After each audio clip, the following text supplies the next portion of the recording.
Welcome friends, स्वागत है हमारी एक और नई वीडियो में। फ्रेंड्स, आज की इस वीडियो के अंदर में हम बात करने वाले हैं कि ब्रांच लोन लिमिट कैसे बढ़ा सकते हैं।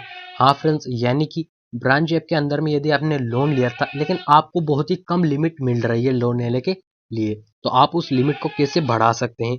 चलिए वीडियो को शुरू करते हैं।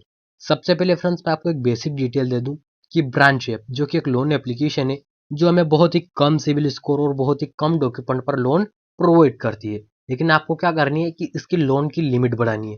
तो कैसे बढ़ाओगे उसका? फ्रेंड्स, जाहिर सी बात है, एक ही तरीका होता है लोन लिमिट बढ़ाने का। क्या? कि आपको उससे लोन लेते रहना पड़ेगा। अब यदि आप इसके अंदर में पहली बार लोन ले रहे हो और आपको लगता है कि आपको इसमें ज्यादा लिमिट मिलेगी, तो नहीं फ्रेंड्स, ऐसा नहीं होता है। आपको पहले इससे 8 या फिर 10 बार, जैसे कि अभी यदि मैं मेरी बात करूं, तो मेरे को इसमें ओनली 500 रुपए की जो लिमिट है वो यहाँ पे मेरे को मिली है। और इस 500 रुपए की जब लिमिट है, ये आगे नहीं बढ़ेगी। पहले मेरे को 500 तक का ही लोन लेना पड़ेगा, जिसके बाद ये दो गुनी बढ़कर कितनी हो जाएगी? 1500 होगी। फिर 1500 से डायरेक्ट 4000 होगी, और फिर उससे 8000 और फिर 10,000, और ऐसे करते करते मेरी जो लोन लिमिट है वो यहाँ पे बढ़ेगी। और हाँ, ऐसा नहीं है कि जब मैंने 500 का लोन सेलेक्ट कर लिया, कंटिन्यू पे क्लिक किया और यहाँ पे मैं 2 महीने का चूज करूँ, नहीं। यहाँ पे आपको ओनली 1 महीने का लोन लेना है।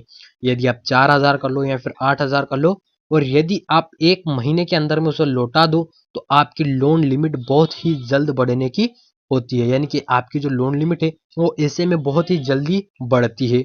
और एक और तरीका है फ्रेंड्स कि आपकी लोन लिमिट बढ़ जाए। क्या? यदि आपने इससे पहली बार आप इसमें अप्लाई करना चाह रहे हो, इनकी पहली बार लोन के लिए अप्लाई करने वाले हो, तो आप जब लोन एप्लीकेशन प्रोवाइड करो, उसमें आप यदि सैलरीड पर्सन हो और आपका खुद का कुछ बिजनेस हो या फिर आप सैलरीड पर्सन हो, तो वहां पे आप अपनी जो बैंक है उसका 3 मंथ का यदि स्टेटमेंट लगा दे, तो वहां पे आपको बहुत ज्यादा चांस होते हैं कि आपको 5 से 10 हजार तक की ऊपर की लोन लिमिट ही मिले।